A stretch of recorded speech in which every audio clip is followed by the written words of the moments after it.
음악, 한국 양국은 IOC 항의를 할 정도로 수십 년 동안 한국의 메달 수확을 거의 독식하다시피 싹스하는 종목입니다. 그만큼 선수들도 부담감이 클 텐데요. 그런데 우리 선수들은 일반 대중들과 확실히 다른 점이 하나 있다고 합니다. 바로 침착함이 있습니다. 독보적으로 차별화된 침착함 덕분에 이들은 어떤 상황에서나 평정심을 유지하곤 하는데요. 실제로 최근 10연패를 달성한 여자 양궁 단체전에서 측정된 심박수는 거의 일반인들이 명상할 때의 수준으로 낮은 수치를 기록해 기네스북 신기록에 올라가는 것을 논의 중이라고 할 정도인데요. 당연히 그럴 겁니다. 양국은 매 대회에 똑같은 얼굴을 보기 어렵다는 말이 나올 정도로 국가대표 선발이 금메달보다 어려운 종목이기도 하거든요. 협회에서 흔치 않게 엄청나게 공정성을 중시하며 선발하기 때문에 그 어떤 파발이 추천 없이 오로지 실력만으로 뽑히자 실제로 도쿄올림픽에서 단일 경기에 금메달을 3개 났던 안산 선수가 이번 대회에는 국가대표로 선발되지 못한 것만 봐도 보증할 수 있죠. 그래서인지 이런 저력을 가진 한국 양궁팀은 세계 양궁 대표팀 감독 자리에서 통성 없는 전쟁을 벌이는 주인공이 되었는데요.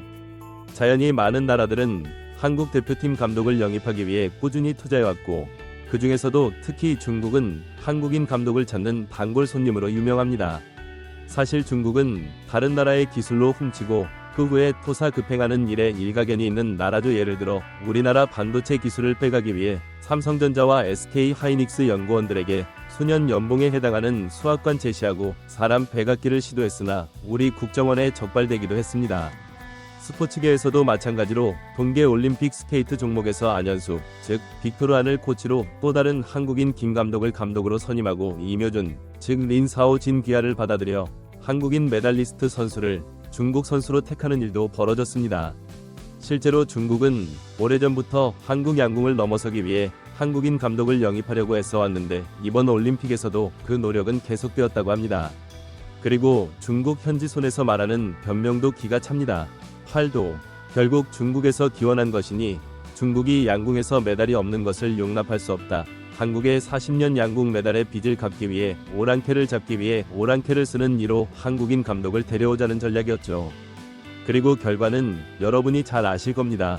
결국 중국은 여자 결승전에서 남자는 4강전에서 한국에 또 한 번 무릎을 꿇었어.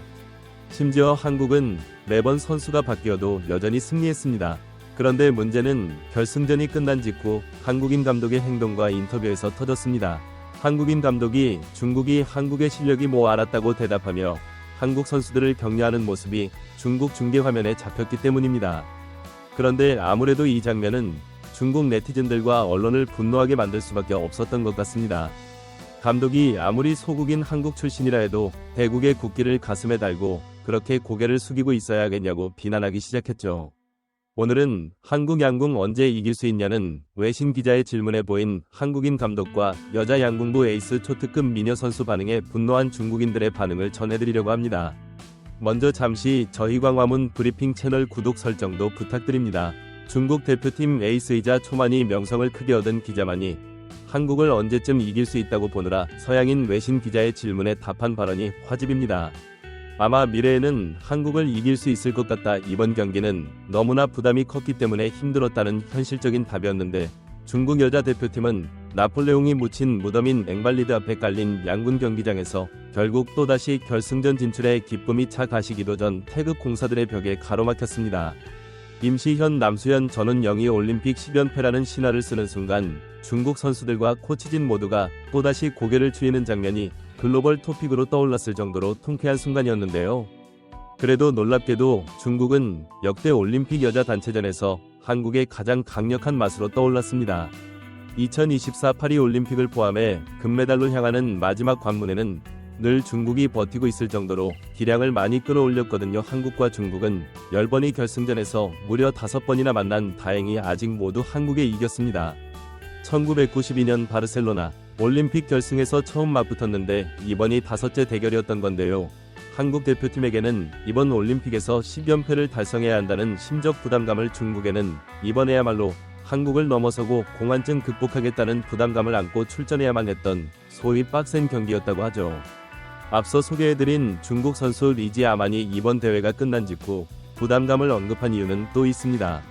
올해 국제대회 성적만 놓고 보면 중국 한국을 근소하게 앞설 정도로 이제는 됐다는 중국인들의 기대를 한몸에 받았기 때문인데요. 실제로 중국은 올해 4월과 5월에 열린 2차 월드컵에서 모두 한국을 누르고 금메달을 목에 걸기도 했죠. 실제로 결승전에서 만난 두 팀은 정말 근소한 차이밖에 나지 않을 정도로 한국인 감독들이 많은 기술을 전수했다는 게 느껴졌습니다. 한국팀 세 선수는 축구의 승부차기 격인 슛오프, 아직 하는 접전 끝에 만리 장석을 넘어서 고야 말았는데요. 총 2세트씩 주고받은 양팀은 마지막 3발을 쌓고 결과는 29점을 닿네 한국이 중국의 27점을 간발의 차로 앞섰죠. 당초 점수는 27점으로 같았지만 심판들의 재심 결과 전은용 임시연의 9점이 10점 관역에 걸친 것으로 확인돼 극적인 승부를 가르고 승리했던 것이죠. 하지만 우리 한국인 감독 밑에서 지도받은 중국인 선수들은 그래도 품격이 좀 달랐던 것은 사실입니다.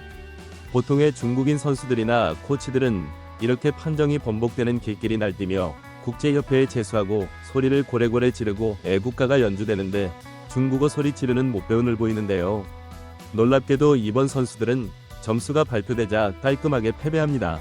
그런데 문설주는 바로 그 다음 모습에서 나타났습니다. 중국 대표팀을 이끌어온 권용학 감독이 점수가 발표되자마자 깔끔하게 패배를 승복하고 한국 선수단을 먼저 찾아 축하 인쇄를 건기 때문인데요. 관 감독을 따라 중국 선수들 또한 한국 선수들에게 먼저 손을 내밀고 말았던 겁니다. 중국 선수들은 감독님이 훈련하는 동안 항상 자신감을 심어줬다가 그의 국적에 상관없이 내 마음속에 언제나 경하는 감독으로 남을 것이다. 한국 선수들이 이번 대회에서 더 잘했을 뿐이다. 이라고도 말하기도 했죠. 하지만 중국 언론은 이런 모습이 고가워 보였던 것 같습니다. 아니 분명 가겠죠. 중국인도 아닌 사람이 감독으로 앉아서 어린 선수들의 세뇌에 한국인들에게 고개 숙이게 만들었으니 말입니다. 심지어는 올림픽 지장 경기에서 금메달을 따놓고도 올림픽에서 금메달을 허무하게 내줬으니 일부러 패했다는 이야기까지 나오고 있는 것이 이상하진 않은 겁니다. 뿐만 아닙니다. 앵발리드 앞에서 메달 수여식을 하고 난 뒤 선수들끼리 기념사진을 찍는 자리에서 선수단의 기념품으로 나눠준 삼성 갤럭시 핸드폰으로 셀카를 찍는 모습까지 중계하에 잡히니 아주 복장이 터져버릴 수밖에 없었던 것이고요. 하지만 전 세계 다수의 외신 언론은 이 상황을 냉정하게 분석합니다. 양국은 단순히 기술 이자만으로 실력을 올릴 수 있는 종목이 아니다. 많은 스포츠가 그렇듯 양궁은 특히 마인드 컨트롤, 상대를 존중하는 배려의 정신과 매너, 생활 습관 곳곳에서 더 단 1점 차이로 금메달과 은메달을 가릴 수 있는 종목이다. 당장 인도만 봐도 그렇다는 한국인 감독을 모셔갔다가 TV 중계 화면에 한국인이 보이지 않길 바란다는 상부의 지시로 파리 도착하여 동시에 해구의 인도로 돌려보내지 않았나. 결국 인도는 올림픽 본선 무대에서 보기 힘들 정도로 형편없는 4점을 쏘고 그대로 집으로 돌아가고 말았다가 중국은 그나마 뭐가 중요하지는 않은 것 같다. 한국인 감독에게 정권을 부여하고 선수들과 감독 사이에 끈끈한 정을 만들었다. 하지만 결국 중요한 올림픽 무대에서는 한국인 선수들 특유의 집념을 발휘하지 못했던 것 같다. 중국 선수가 말한 것처럼 언젠가는 한국을 이길 날이 올지 모른다. 하지만 정직하고 청렴하게 선수를 육성하고 팀을 꾸려온 한국을 이기기는 쉽지 않아 보인다. 이번 올림픽의 하이라이트는 단연코 한국 양궁 대표팀의 결승전일 것이라며 촌철살인을 날리기도 했죠. 그리고 우리 양궁은 그야말로 판적지입니다. 남자 대표 이유석, 김재덕과 김우진 4강 단체전에서 중국을 무려 5대1로 씹어먹었거든요. 선발은 한국 팀이었는데 이호석이 9점을 쏘며 시작을 알립니다. 김지석 9점을 날렸고, 그런데 웬걸 거센 바람이 변수 서너 강에서 불어오는 바람이 나무죠. 하지만 바람은 한국팀에게만 불지 않았습니다. 중국도 10점을 쏘지 못했죠. 결국 두 팀은 54대 54 무승부로 1세트를 마무리했고, 2세트는 이석과 김재덕, 김우진이 나란히 10점을 쏘며 중국을 압박했고 일찌감치 2세트를 가졌죠. 마무리 3세트는 중국의 선발이었던 것 같습니다. 이렇게 밀고 올라간 남자 단체전에선 결국 똑같이 한국인 선택 감독에 이끌던 프랑스 대표팀을 5대1로 제압하고 결국 대다 목에 걸었는데요. 2016 브라질 이후 올림픽과 2021 도쿄올림픽에서 우승을 차지한 이후 단체전 3연패를 이룬 대업을 달성하기도 했죠. 이제 우리 주몽의 후회 공사들은 개인전에서 다시 금빛 화살을 쏠 준비에 나섭니다. 전훈양과 남수현 선수는 올림픽 2관을, 임시현 선수는 혼선단 더해 3관왕에 도전하고 김우진은 임시현 함께 출전하는 혼성 단체전과 남자 개인전에서 첫 남자 양궁 3관왕에 도전하는데요. 이미 경지에 오른 우리 선수들이 마음을 다잡고 또다시 전 세계 그 어느 나라도 한국을 따라올 수 없다는 점을 확실히 짚어주길 기원하며 오늘 영상 마칩니다. 저희 강화 브리핑 구독, 좋아요도 부탁드리고요. 오늘도 시청해주셔서 감사합니다. 음악